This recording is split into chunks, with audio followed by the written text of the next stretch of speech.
મારી સાથે જે બેન આવ્યા છે ને એ પ્રેસ રિપોર્ટર છે. અમારો સાચો ધ્યેય છે સમાજમાં સાચા અને સમાજ જાગૃતિના સંદેશને ફેલાવવાનું, નહીં કે સસ્તું, હલકું અને ખોટું વહેણ કરવાનું. એ બધું તો ઠીક છે બેન, પણ તમે કરવા શું માંગો છો? આ તમારી ઘરની બહાર ને દુકાનની બહાર જે નાતબાર પાટિયું માર્યું છે ને એને અમે ઉતારી નાખવા માંગીએ છીએ.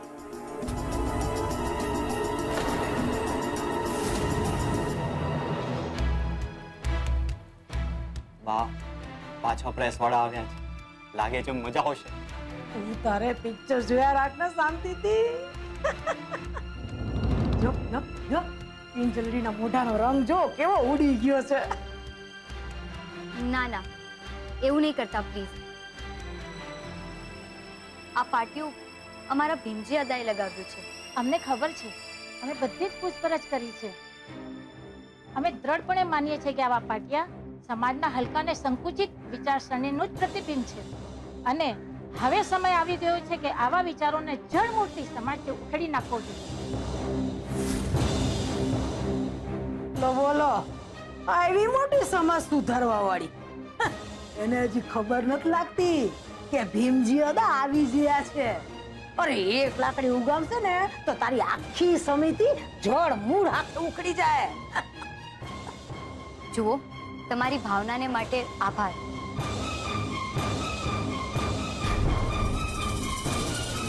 પણ મેં નક્કી કર્યું છે કે જ્યાં સુધી અમારા ભીમજી અદા પોતે આવીને પોતાના હાથેથી આ પાટિયું નહીં ઉતારે, પાટિયું નહીં ઉતરે. એમ છોડી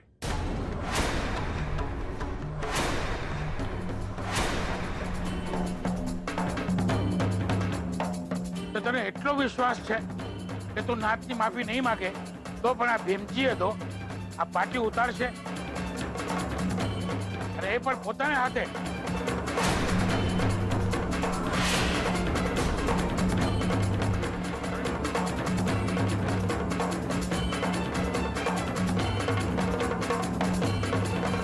જય માતાજી અદા.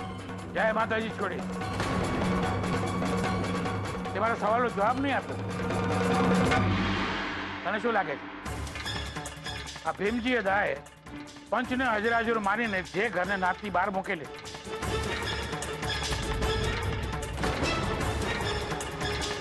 એ ઘરનું પાટિયું પોતે ઉતારશે પોતાના હાથે?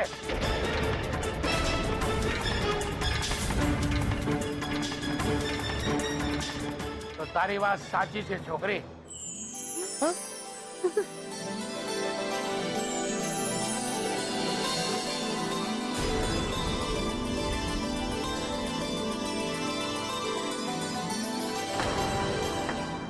શું મીરા વહુ, સંભળાય છે આ ઠક ઠક અવાજ? પેલા પર તો તમે અવાજ સાંભળ્યો હતો ને, પાટિયું લગાડ્યું હતું ત્યારે? ઓ ભાઈ, રહેવા દો. આ શું કરો છો? હા અદા, જ્યારે તમે અમારા ઘરની બહાર ન્યાત બહારનું પાટિયું લગાવડાવ્યું હતું ત્યારે આ અવાજ આવ્યો. તો હવે અત્યારે એ પાટિયું ઉતારતી વખતે પણ અવાજ તો આવવો જોઈએ ને?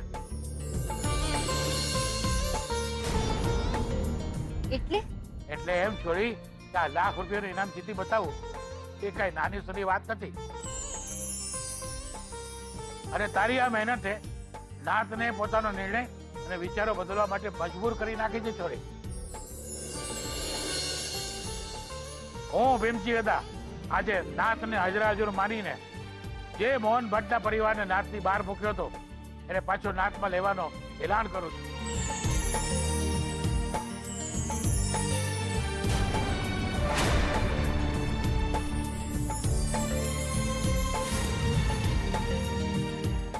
અને ત્યાંથી આ દરમિયાન મોહન ભટ્ટના પરિવારે જે તકલીફ પડી છે, જે મુસીબતો વેઠવી પડી છે એ બદલ ન્યાત અને ભીમજી હતો તમારી માફી માંગે છે.